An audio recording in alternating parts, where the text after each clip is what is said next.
Our reading from St. John's Gospel, chapter 11, for the Saturday before Palm Sunday, sets the stage for Holy Week, the next week. After Jesus raises Lazarus from the dead, some Jewish leaders meet and raise the prospect of his death. And this meeting anticipates the final meeting of the Sanhedrin, which will seek the death sentence from Pilate, the Roman procurator, before the feast of Passover. Now, the leaders who meet are not just enemies of Jesus. He had his friends among the Jewish leaders, remember. So some who favored him must have also been there, or at least heard about it, and from them news must have gotten to Jesus.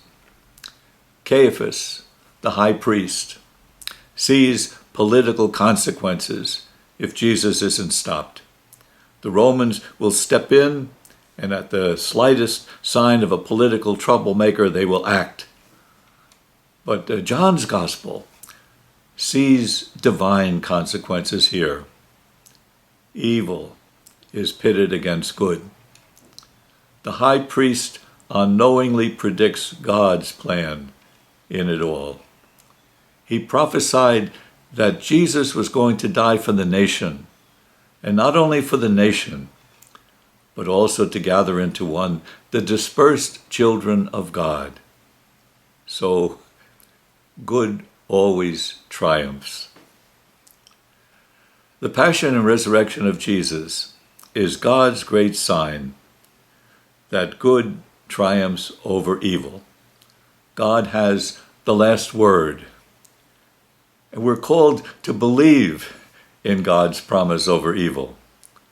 And that's always difficult. Today's readings also prepare for what's coming tomorrow, Palm Sunday, when Jesus enters Jerusalem.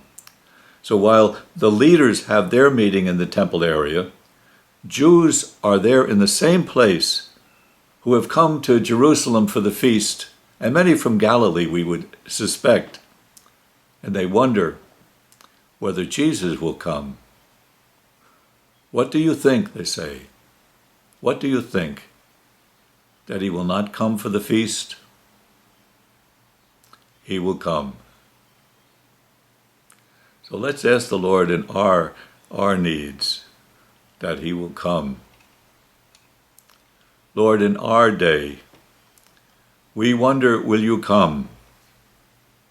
God of all, help of us all, come to us today in our need and deliver us from evil.